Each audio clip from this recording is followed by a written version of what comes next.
There was a season I remember very well when it felt like we were doing nothing but disciplining all the time. It was absolutely exhausting. And I felt like we were failing as parents because I'm like, they're not learning anything. And then somehow, I don't remember where, but I learned this one hack that I kid you not, changed everything almost from day to day. That's what we're going to talk about on today's episode of the Family Goals Podcast. Welcome to the Family Goals Podcast. We're Graham and Shay Cochran, and we believe that your family can do things differently. The payoffs are worth it, and the little things can have a huge impact.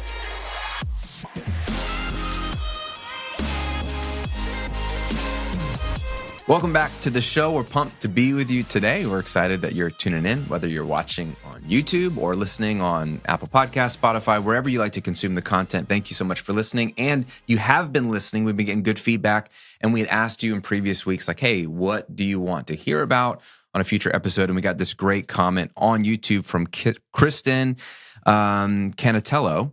She reached out and said, love the podcast so much. I'd love for you to do an episode on how you parented your she said second, but I think she meant firstborn, Chloe, who was described as born disappointed, LOL. This is our own language. She came out the womb disappointed, I think is like what I said. 100% true. You said she's nothing like that now. So for us who have little kids who seem disappointed by everything, how can we help parent them in a way that guides them out of this tendency? Thank you. So Kristen, thanks for the comment. This episode is for you and anyone else who's struggled with kids that just... Well, I don't know why they seem disappointed all the time, no matter what we do. Yeah, I think what this question is a great question.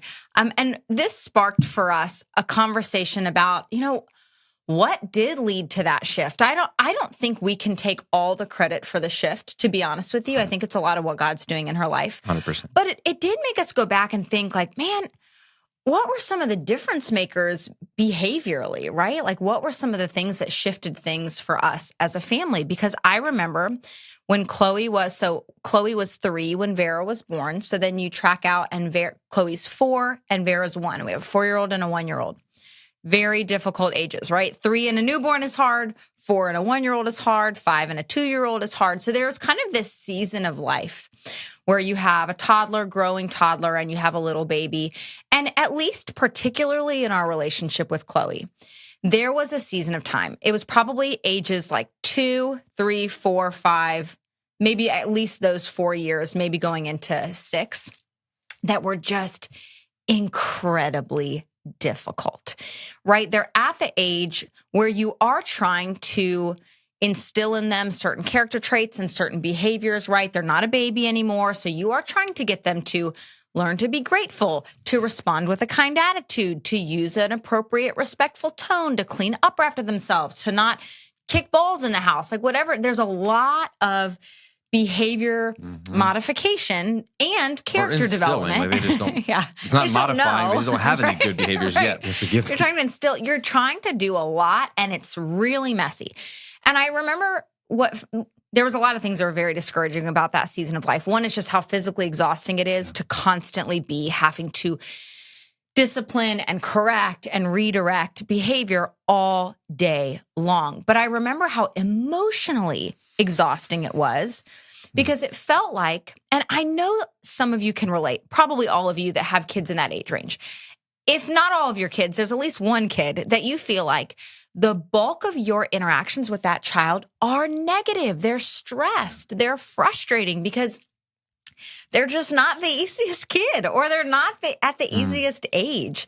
And I just remember the weight of that, the heaviness of that, because not only was it just very, very physically exhausting all day long, you're correcting, but the fact that relationally, I just felt like 80% of our interactions with Chloe during that season were negative. They were, stop doing that.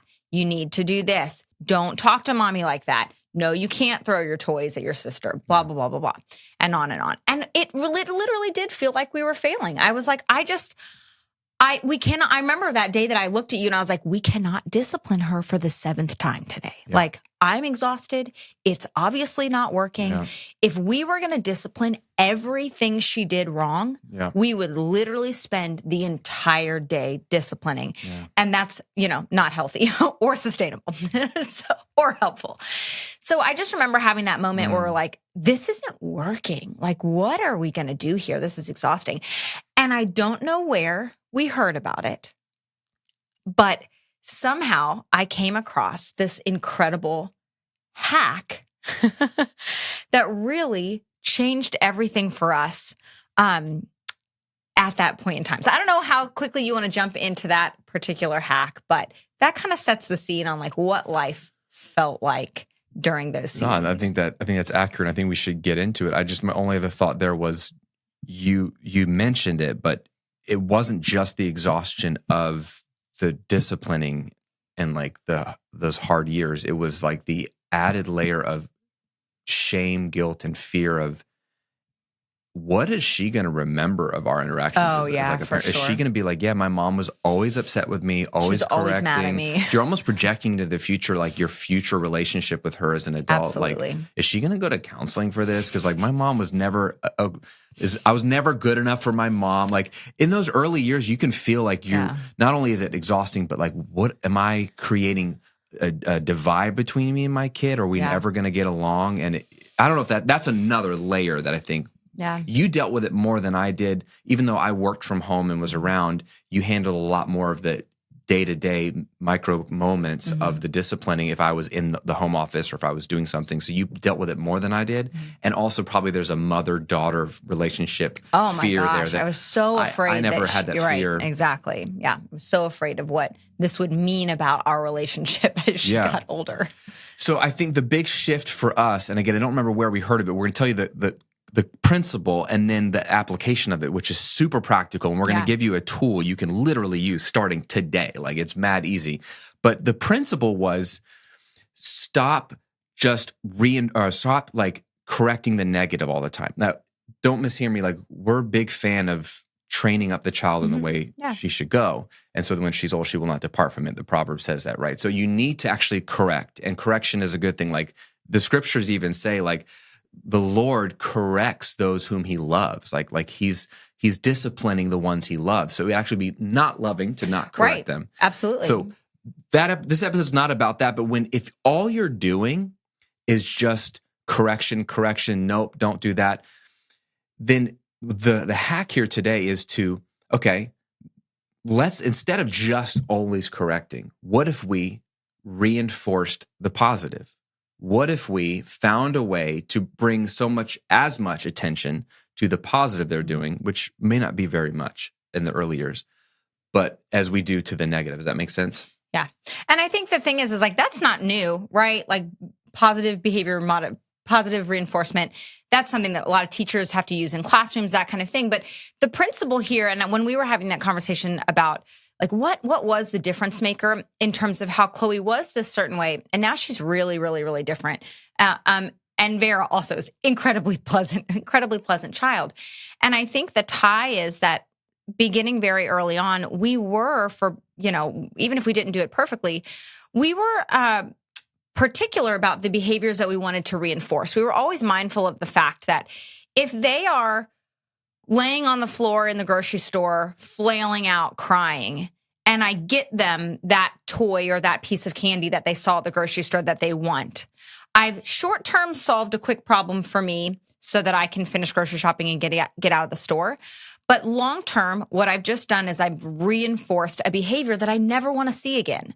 So in a child's mind, they just figured out, oh, if I really want that candy, or I really want mom to get that cereal, or I really want that toy, all I have to do is put up a fuss. I just have to yell or scream or kick or hit or lay on the floor, and then I'm going to get that behavior.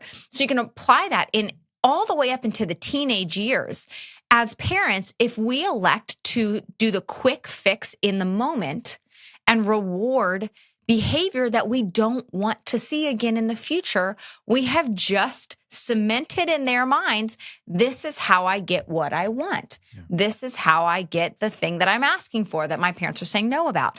So that mindset of like, what's the behavior do I want to reinforce this behavior or not? And what behavior do I want to reinforce with the things that they're asking for so that those things get cemented as how I get this, right? Same thing with your teenager. If your teenager doesn't get what they want an extended curfew and they slam the door and they blah, blah, blah, and they put up a stink and they don't talk to you for 2 days and you go ahead and give them the extended curfew, then they have just learned, oh, all I have to do is make a stink, hurt their feelings, cause disruption. So the principle comes down to really choosing the long game there, choosing the long game with what you're going to reinforce. Because yes, while giving the kid the second ice cream cone so they stop crying solves an immediate need, it really does more long-term damage than it does good. So yeah, behavior modification is not, I'm sorry, not behavior modification, positive reinforcement is not a new concept. That's not unique to us. But I don't know that parents are thinking in the moment, do I want to reinforce this behavior or not? Do I want to see this behavior again or not? And so then the flip side of that is what you're talking about, where how can we, every time we see wonderful, loving, kind, respectful, thoughtful, selfless behavior from our children, be very quick to reward it with something that's meaningful for them. Where were they nice? Where did they share? Where did they put somebody else's needs? And be quick to reinforce that, because that's what's going to cement in their minds. Like, oh, this is how I get the things that I care about, the things that I want.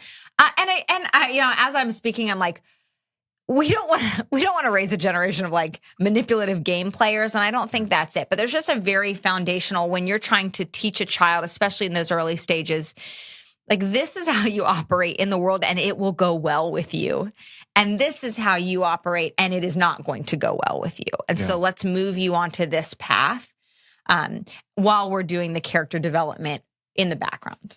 Yeah, I mean, human beings work with incentives. Like that's the way our tax code is set up. Like that, you're incentivized to do what the government wants you to do. They'll give you a tax break or the whatever. So like, it's human nature. So we're doing the same thing with our kids. But I think the distinction here, and we'll give you the specific tool, is that like in the early years, you're so focused on correction and or making the negative go away. So either you're correcting, which is what we try to do, or you're like saying, give them the ice cream cone, give them what they want. You just want the bad to go away, as opposed to like, let's be intentional to bring about more of the good, highlight more of the good. Mm-hmm. And so in those early years, incentives work great with kids. And like if you have kids or if you're a teacher, you know that you have to get on their level and think about what do they want.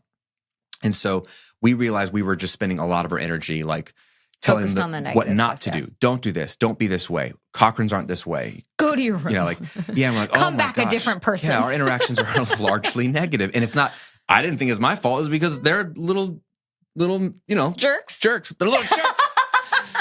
What is that? Is it Home Alone? Look what you did, you little jerk. That's such a great line. But like, just referencing our last podcast episode when we shared that story. Anyway, when most of your conversations are negative, this is a great opportunity to be like, okay, maybe we could do something different. In addition to correcting, let's start to add reinforcing the positive. So this simple thing we did, and I don't remember where we got the idea from. I don't know either, but wherever I heard this. Somewhere on the internet. Thank you. And we're going to pay it forward is someone said, or we saw something or read a blog article about, hey, print out a picture of a little gumball machine, just a little outline of a gumball machine, and then buy little circle stickers of multiple colors that would look like gumballs. Little red stickers, blue ones, green ones, yellow ones. Like those little like pricing circles, like the dot, like red dot, little special, dots. Blue dot, special, tiny little colorful dots.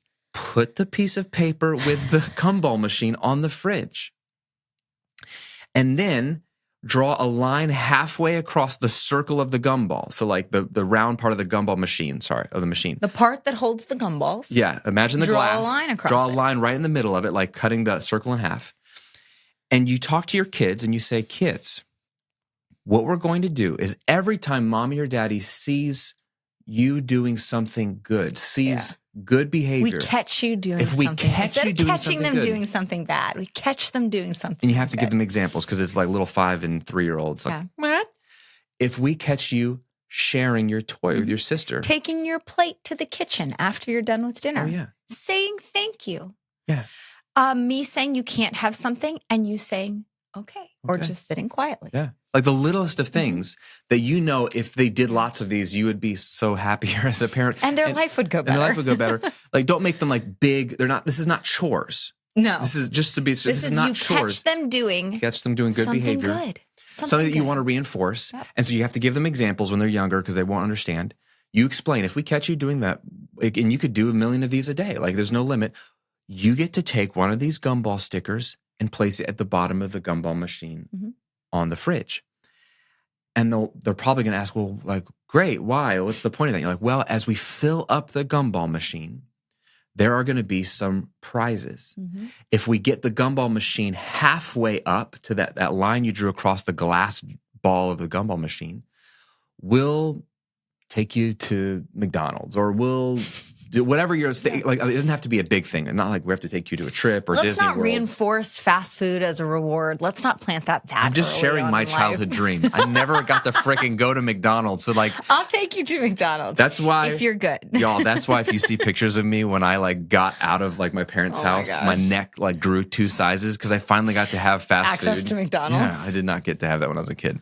Hey, I hope that you're loving this episode. But listen, what we really want to do is save you from one more boring night of tech gather time spent scrolling your phone side by side. We have a better idea. Okay, we've created 5 absolutely foolproof conversation prompts to help you connect with your spouse today. Yeah, these are like literally fill in the blank, easy, simple questions, nothing heavy, nothing too serious. These are light and fun to do exactly what they say, to help you connect. So to get these free conversation prompts, just go to familygoalspodcast.com/connect. They're free, they're fun, use them today. Now, back to the episode. So reward them. Reward them. My point is, don't make it like, we'll go to Disney World. Yeah. Dude, not big. This is not something huge. big. This is something. This is like, mommy and you will watch a movie. It doesn't have to be, don't always make it food or snacks. Like, man, let's get away from that culture of like rewarding everything with food. But like, make it something special. It doesn't have to cost anything. Could be very small. Could be like you have special popsicles in the fridge. That was rewarding with food. Yeah, way to go. See, she's stuck in that loop. Like, I need food. Reward with food. But it could be like, we're going to do like a family like pillow fight, or we're going to do like a family binge watch of movie. We're going to watch 2 movies back to back, or we'll go to the playground that you like, or just something. We'll go to something the beach if it's close by. Something very doable. If you can't pull it off and you're not going to do it, then this isn't going to work. Yeah, you actually have to deliver on. So have a smaller one for halfway up the line, and then a slightly bigger one if you fill the whole gumball machine up, right? Like whatever you do, and you can get them involved. What would be fun? And Again, get them, not Disney, because ideally, as this system works, they're doing this a lot. Like they're filling it up pretty quick. So don't promise Disney World or something super big. It's just they're going to get a meaningful to them positive reinforcement. Mommy will lay in bed and scratch her back for 30 minutes. It can just be like a small, meaningful, positive reinforcement that they're working their way to. Yeah. And I think a smaller one for the middle, and then a bigger one, like if there was like a toy or a thing they've always wanted to do that's like within reason, but you're like, you know what? We'll help make this happen. If you could fill the whole gumball machine up, we would do X, Y, and Z. And only you and your family could decide that. But here's the great thing: like they're not going to get it at first, so you'll have to like be really vigilant and be looking for like the little things, not the big things. Look for the little positive behaviors that you can be like, oh, I saw you make your bed after you got out of bed this morning. Example. I saw you put the toilet seat down after you went to the bathroom. Please, Lord, put that toilet seat down. And so the moment you catch them, and it's like it's like a surprise, but it's a happy surprise. Yeah. They probably won't know what's happening, but then they're going to catch on. Like, oh my gosh, look, I did put the toilet seat down. You asked for that with such a polite tone. Yeah. I love the way you were talking to your sister. It can be like, catch them doing the little things. This isn't like they vacuumed take the a bunch. house for Like you. depending on how big you print your darn gumball machine, how big of the gumballs, you realize like it might be like 40 stickers to get halfway up, and then another 40. And if you have really little kids, you may have to start with bigger stickers so that they fill it up faster. That might help. Well, we're going to link to the printable and to an example of the stickers from Amazon that we used. Yeah, so just look for the blog post for this episode on familygoalspodcast.com. But here's the cool thing about this mechanism. It's just so dumb because it's just a gumball machine. Is both kids or if you have 5, all 5 kids or however many kids benefit from any one of the children absolutely doing something good. I didn't even think about that. This is what blew my mind is when Chloe caught on, she tried to actually encourage Vera, like, Vera, right? Make your bed, Vera. Mom, did you see how Vera blah, blah, blah? Did you see how nice Vera was, Mom? Because she selfishly is incentivized for her sister to be good too. And for her sister they're reinforcing their own positive behavior. It's so freaking smart. Yeah. It's the simplest thing. It's foolproof. And you could have one that they all are working on together, or they could each have their own gumball, and it could be like that, and it could be individual prizes. Like you know what's going to be best and what your kids need. You can't have one kid carrying the whole weight for all the kids of being nice, but maybe you need to have one for each kid. And you can decide what that looks like. I like the one together because they force them to have a shared goal, and they realize, oh, we're stuck together. We're in this together. My actions affect you. And it eliminates some comparison of like so-and-so's better than so-and-so. So my opinion would be just have one. Okay. But to your point, there's going to be one kid that's older that's carrying the load. So the other kids or the younger ones, you're going to have to really like be real lenient with them. Be like, oh, wow, like you smiled when I brought the dinner out to the table instead of like frowning. Like, thank you. Instead of saying, what's that? What's that? Yeah. So you have to probably look for things in the younger ones, but they don't care and they lose track of how many were from whom. It's just so fun to see the gumball fill. And if the only way to fill the gumball is to reinforce good behavior or the values that you value as a family, it's amazing how, like you were saying, try it for 2 weeks. Oh my gosh. Guys, so I've talked about this on my Instagram account years ago. Yeah. When the kids were young, I was like sharing in real time, like, guys, this is working. This is totally like changing our home. And so many people did it for themselves. And I got so many DMs asking for the links to the gumballs and the stickers and all that kind of thing. So this didn't just work for our family. There were dozens and dozens and dozens and dozens of other people who implemented this. And it was so effective. My friend Emily Lay, you might know her from Simplified Planner. My friend Emily, she tried this. I think at the time her twins maybe were the ones that were those toddler years. And it was so effective that she ended up writing about it in her book at the time, like crediting me, although I do not deserve the credit because it really didn't come from me, but crediting me because it was so powerful in their home. So don't take our word for it. We've had so many friends that have done this. And the other note I wanted to add is another beautiful side effect of this is for you, because it's going to get your mind off of the negative, what's going wrong with parenting, how you're failing, how frustrated you are with that particular child. And it's going to help you to focus your mind on seeing the good. Yeah. And it's going to help you experientially be like, oh man, we are making progress in some of these little things. Or like, that was so heartwarming to see them playing together nicely. Like there is good. And you really need that in those difficult seasons. You really do need that. And again, when we say difficult seasons, we're talking about a particular age period of time. But I think the principles, probably don't print out a gumball machine for your teenager. I don't know. Maybe do. Try it. I don't know. But maybe give them CBD gummies instead. The concept, we are not for drugging your children. The concept works. I think the positive reinforcement concept is tried and true. That's not new. The implications are it's so good. You know what's coming up for me right now, Shay? There's this line in the book of Ecclesiastes in the Bible, which is ironically my favorite book of the Bible, because it's the most depressing. Despite it being one of the most depressing books of the Bible. It's the most real. I feel like it's the most real book of the Bible. But there's a lot of real in the Bible, which is relatable, which I appreciate. But in Ecclesiastes, there's this interesting line. So King Solomon's writing this and at the end of his life. So he was the richest king, the wisest king, had like his reign, it was peace. He had like no wars, like everything went well in theory till he kind of screwed things up himself because he was unsatisfied with everything. And he tells about all his escapades to like satisfy himself with wealth and with like the biggest houses and like 1,000 wives and like that. None of those worked out, in case you didn't know. Punchline. 1,000 wives didn't work out. Endless money. But he has this interesting line. He talks a lot about how like frustrating and futile life can feel. Mm-hmm. And he has this great line where he says, I just realized that I need to, he's talking specifically about his toil and work and things like that. But he said, I decided in my heart to just find the good in my toil. Yeah. Find the good in my toil. Good. And that line's coming up for me right now because right now, if you have young kids, that is part of your toil, part of your job. Might feel like a toil season. Yeah. And so that's your work right now. Mom and dad, whether you're working, both working, like it is your biggest job to raise those kids. And so if it feels toilsome right now, a lot of your job should be correction. It should be like a good coach corrects his or her players, right? Like a good coach in a business context, like It's provokes shaping thinking. because you love. Yeah, you're not a yes man. A good coach is never a yes man or yes woman. It's the same with parenting. And yet, if that's all you do, that's not what a good coach or parent is supposed to do. I think ultimately, and we talked about this on the Father's Day episode about like, what does it mean to be a father? I think a father's job, and the same is true for a mother, is to impart belief into and speak life into your kids. Here's what I see in you. Here's what I think is amazing about Here's you. what's possible. Here's what's possible for you. Do you notice that this is something that is so wonderful about you? When you do this, I see this part of you come out.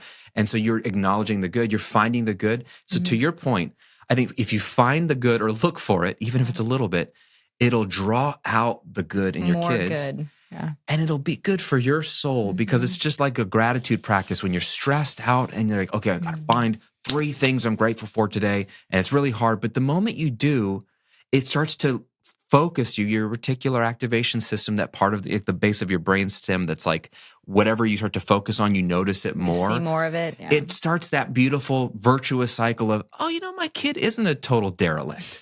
In fact, she's very polite because when you're looking for it to acknowledge it on the gumball machine, you'll actually remember it and see it more often. Because I bet your kids are doing more good than you notice. Yeah. But it's just life is busy. You're stressed out. Yeah. They're frustrating. So it's just a beautiful thing. Find the good in this toilsome season, and it'll be good for them and for you. Yeah. If you feel like this is going to work in your home, please just try it. This is like $5 max on Amazon and a free printable. Just try it give it 2 weeks and let us know how it goes. I'm so confident that I wish we had some kind of we could make some kind of money off of this because I know it's going to work. But just try it. Just try it. If you feel like you have kids in the right age range, just try it and let us know how it goes in your home. That's it. Yeah. Gumballs. Who knew? Who knew? All right. What are you grateful for today? Talking about finding the good. I had such a great day yesterday. I got to do so many life-giving things. I got to coach a group of women and just see them having breakthrough and seeing life change. I got to do sauna and cold plunge with the women's business. I lead a women's business entrepreneurs Bible study. And we did a sauna cold plunge social. And I loved sauna cold plunge and wellness. So that was coming together. And we meditated on some scripture while we were in the sauna. And it was food and friends and community and just all the things that I love. It was just all of these different things that I love coming together in one little 2-hour sauna session. But really, it was the whole day. Yeah. It was just a very, very rewarding day. So really grateful for that. Heck yeah, that's awesome. I'm grateful for the Tour de France. Oh. Little fun fact about me, I love cycling as a sport. I used to mostly watching it. Although I did climb the Pyrenees Mountains on a bike during the Tour de France a few years ago. I'm so proud of you for doing that. Yeah, I literally climbed the mountains that they climbed. Although I would do Graham one a day. was a cyclist for a few years. Yeah. It just takes too long. It does. You have to be gone for hours. It's like golfers. How do you have golf as a hobby? It just takes too many hours of your life. But I love watching the Tour de France. It's so funny how I'm grateful for sitting down. It goes on for hours and hours. I only catch a little bit each day to listen to a beautiful British accent commentate, to watch helicopter mostly shots nothing, of and the then south of France. I'm looking at these castles and these rolling hills and these mountain views. Yeah. It just puts me in ASMR for it you. is. It's like zen for my soul. And I'm just I wonder what it'd be like to live in one of those castles. And I just go to my happy place. And that's what I'm grateful for right now. I love that. I'm grateful for the tour for you because I know it does make your heart happy. 176 men in spandex, riding for 21 days straight.